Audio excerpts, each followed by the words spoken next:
NDA government form అయిన తర్వాత గౌరవ ముఖ్యమంత్రి చంద్రబాబు నాయుడు గారి నాయకత్వంలో నేను అటవీ శాఖ బాధ్యతలు తీసుకున్నాక, పర్యావరణ బాధ్యతలు తీసుకున్నాక ముందుగా రెడ్ శాండర్స్ ఎర్రచందనం స్మగ్లింగ్ ఒకటి ఇది నా దృష్టిలో ఉంది. గత 14 నుంచి 19 వరకు ఒక విధానంలో ఉంటే 19 నుంచి 24 వరకు చాలా విపరీతమైన ఎర్రచందనం స్మగ్లింగ్ జరిగింది. అంటే ఉదాహరణకి ఒక సంవత్సరం అటు ఇటుగా, అంటే ఇది మీ దృష్టికి తీసుకురావడానికి, పొద్దున డిపోలోకి వెళ్తే నేను అక్కడ ఉన్నది దాదాపు 2,60,000 దుంగలు ఉన్నాయి, ఎర్రచందనం దుంగలు. అంటే కనీసం 2 దుంగలైనా కలిపి ఒక చెట్టు అనుకుంటే ఈ 6 సంవత్సరాల్లో 5-6 సంవత్సరాల్లో 1,30,000 ఎర్రచందనం చెట్లు అడ్డగోలుగా నరికేశారు. ఇది మనకి ఆన్ రికార్డు మనకు ఉంది ఇప్పుడు.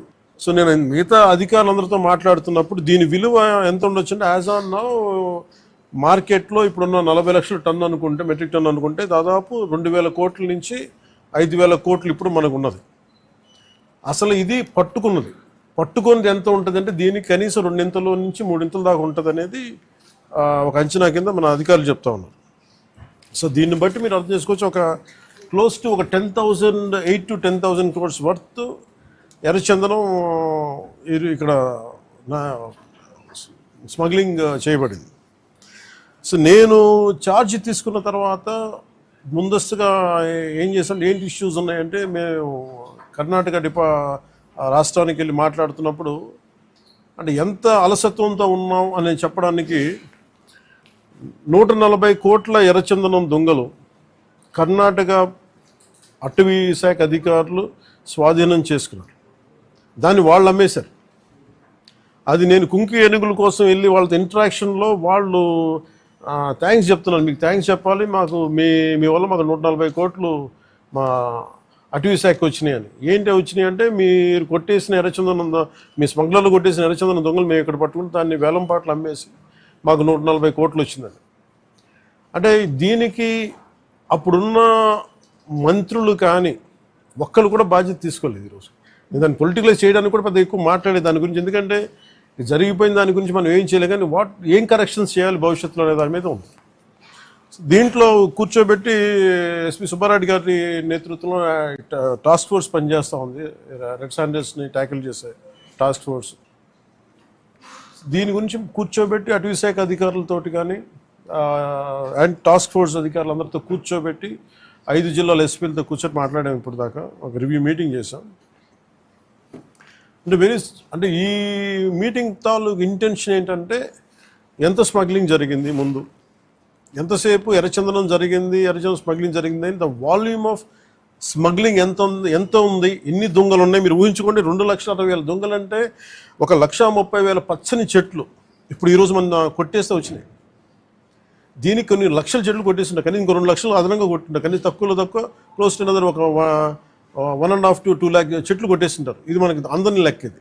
ఇప్పుడు అన్నీ వెళ్ళి లోపలికి వెళ్ళి చూస్తే పెద్ద చెట్లు ఏం లేవు, అన్నీ కొట్టేసిన చెట్ల తర్వాత పక్క నుంచి వచ్చే మొలకలు కొంచెం పెద్దగా అయినాయి. కానీ సో ఎర్రచందనం, ఇది ప్రత్యేకించి ఎర్రచందనం శేషాచలం అడవులకే వెంకటేశ్వర స్వామి వెలిసిన ఈ ప్రాంతానికి ఎందుకు ప్రసిద్ధి అంటే, ఇది ఆయనకి గాయం తగిలి ఆయన రక్తం నుంచి వచ్చింది. అందుకని దానికి ఆయన రక్తం కింద పడింది కాబట్టి ఆ రక్తాన్ని వృధా పోనివ్వటం ఎందుకని చెప్పి దానిని ఆయన ఎర్రచందనంగా చేశారనేది ఇది మన శాస్త్రాలు చెప్తా ఉంటాయి.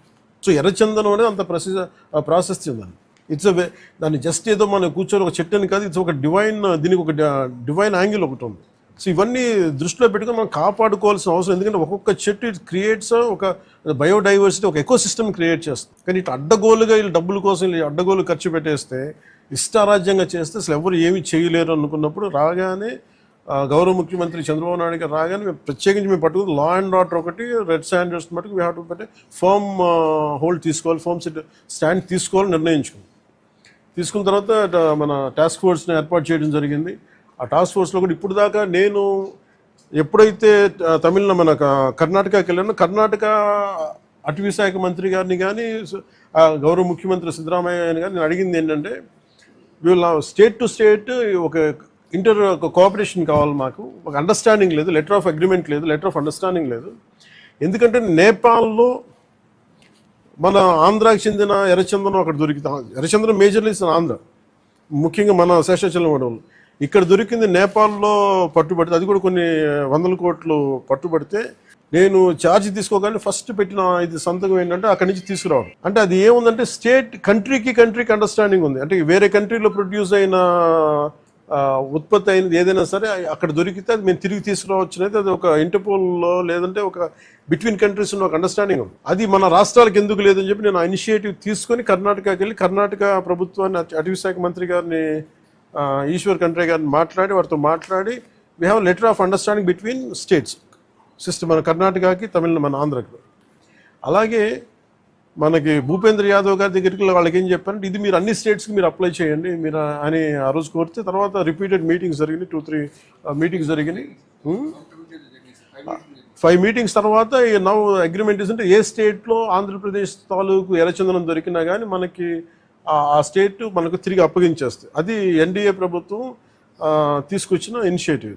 సో దాని ద్వారా ఎస్పీ గారు తన టాస్క్ ఫోర్స్ నిపించి ఎంతమందిని సార్ మనం can you give the details? లేదు అంటే మిగతా రాష్ట్రాల్లో ఎంత పట్టుకున్నాం కదా ఒక కిన్ని కేసులు క్లోజ్ టు రీసెంట్గా సార్ గుజరాత్ రాష్ట్రము, తర్వాత ఢిల్లీ, కర్ణాటక, తమిళనాడు రాష్ట్రాల నుంచి దాదాపుగా ఈచ్ రాష్ట్రం నుంచి 4 to 5 tons ఆఫ్ ఎర్రచందనాన్ని మనం సీజ్ చేసి మళ్ళీ వెనక్కి తీసుకురావడం జరిగింది సార్. దాదాపు ఒక 30-40 crores ఉంటుంది కదా, 25 to 30 crores ఉంటుంది. At the same time 149 persons other state offenders అందరినీ కూడా ఎన్బిడబ్ల్యూసీకి ఎగ్జిక్యూట్ చేసి అరెస్ట్ చేయడం జరిగింది సార్. తర్వాత ఈ మధ్యకాలంలో మనం టాస్క్ ఫోర్స్ 83% కన్విక్షన్ని మనం రీచ్ అవ్వడం జరిగింది సార్. అలాగే ప్రత్యేకించి ఉమ్మడి కడప జిల్లా ముఖ్యంగా 2-3 జోన్స్లో చాలా విపరీతంగా జరుగుతుంది. అంటే అది చాలా అసలు విలువైన వుడ్, అది అసలు ఆ సిస్టమ్ అంతా ఆ అడవికి చాలా అవసరం. అది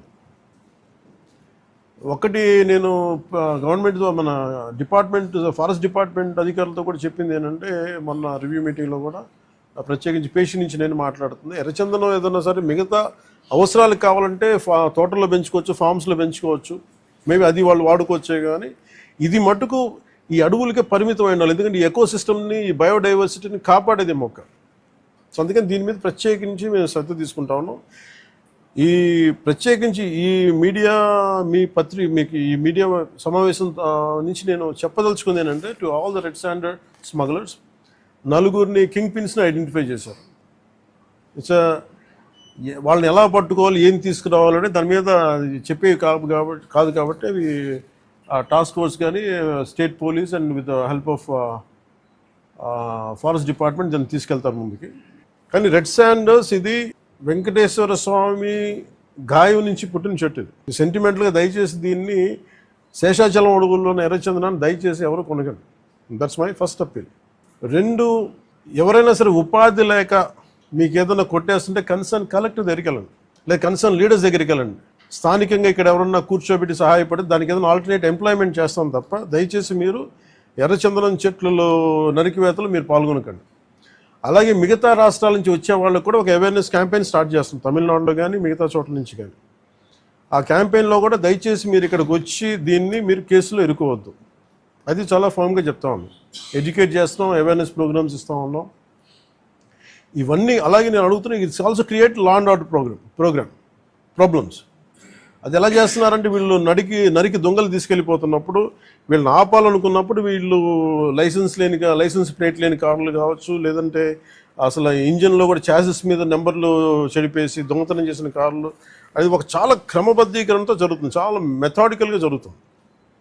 సో వీళ్ళకి మేమేం చేసుకున్నామంటే 1 సింపుల్ వార్నింగ్ అందరికీ ఇస్తుంది, ముఖ్యంగా రెడ్ శాండర్స్ అందరికీ కూడా. రెడ్ శాండర్స్ని ఎవరైతే సపోర్ట్ చేస్తున్నారో మీరు స్మగ్లర్స్ కావచ్చు, కొట్టేసే వాళ్ళు కావచ్చు, కింగ్ పిన్స్ కావచ్చు, it's a very firm warning to you all. Operation Kagar లాంటిది ఎక్స్ట్రీమ్ లెఫ్ట్ వింగ్ ఎక్స్ట్రీజంని హ్యాండిల్ చేయగలిగినప్పుడు ఈ కంట్రీ, ఒక ఐడియాలజికల్ బేస్డ్ ఉన్న వాళ్లే కూర్చోబెట్టి కష్టమైపోతున్న లొంగిపోతున్నప్పుడు మిమ్మల్ని తాట తీసి కూర్చోబెట్టేస్తాం స్మగ్లర్లందరినీ. It's just a political will అంతే. మీరు కనుక ఇదే పనిగా చేస్తే 6 to 9 months or 1 year అదే పని ఆపరేషన్ పెడతాం మీ అందరికీ. మీరు స్వచ్ఛందంగా ఆపారా మంచిది, మీరు ఆపలేదా ఒక 1 year 1.5 year ప్రత్యేకమైన స్పెషల్ ఆపరేషన్ క్రియేట్ చేసి మళ్ళీ రెడ్ శాండర్స్ ఎవడన్నా తిరగాలి చెట్టు కొట్టాలంటే కూడా భయపెట్టే స్థితికి మేము తీసుకొస్తాం. మేజర్ మీకు ఒక యాక్ట్ ఉంది, ఎవరన్నా సరే రెడ్ శాండర్స్ చెట్లు కొడితే వాళ్ళ ఆస్తులను కూడా సీజ్ చేయొచ్చు. ఆ అమెండ్మెంట్ ఆల్రెడీ చేస్తుంది ఫారెస్ట్ యాక్ట్లో. You have to be very very clear on that. So ప్రభుత్వం ఇంకా ఆలోచిస్తూ ఉంది తటపాయిస్తుంది, ఇంకా ఆ తటపాయింపులు లేవు. మీకు వెరీ స్టర్న్గా వెరీ ఫర్మ్గా చెప్తున్నాం, రెడ్ శాండర్ స్మగ్లర్స్ అందరికీ కూడా, దాంట్లో పాల్గొనే వాళ్ళు ప్రతి ఒక్కళ్ళకి కూడా it's a matter of time. So మీ అందరూ కూడా మర్యాదగా మీరు వెనక్కి వెళ్ళిపోయి వేరే పనులు చూసుకుంటారా లేదా ఇవే చేస్తారనేది చాయిస్ ఇస్ యువర్స్. ఎందుకంటే వన్స్ మేము ఆపరేషన్ స్టార్ట్ చేసినప్పుడు మటుకు ముఖ్యమంత్రి గారి దృష్టికి తీసుకెళ్తాం, ఆల్రెడీ ఆయన స్టార్ట్ చేశారు. ఇవన్నీ కాకుండా మేము బోల్డ్గా నరికేస్తాం, మమ్మల్ని ఎవరు ఏం చేయరంటే ఇది ఒక ఎన్డీఏ గవర్నమెంట్, గుర్తుపెట్టుకోండి. It's a tough government. ప్రజల వెల్ఫేర్ ఎంత కోరుకుంటుందో, పర్యావరణాన్ని ప్రకృతిని మీరు విధ్వంసం చేసి ఎర్రచందనాన్ని అడ్డగోలుగా మీరు నరికేసి మీకు కనిపించేది ఈరోజు వెళ్ళి చూసిన 1,60,000 ఎర్రచందనం చెట్లు నరికేసి ఎన్ని వేల కోట్లు డబ్బులు చేసుకున్నారో ఎవరిని మేము వదలం. ఇది మేము ఛాలెంజ్గా మీరు తీసుకొని మీరు చేస్తారంటే సంతోషంగా తీసుకోండి, ఆ కాన్సిక్వెన్స్ మీరు ఫేస్ చేద్దరు. ఇది చెప్పడానికి మీ అందరికీ పాత్రికేయ సోదరులందరికీ తెలియజేస్తాం. Thank you sir. జై హింద్.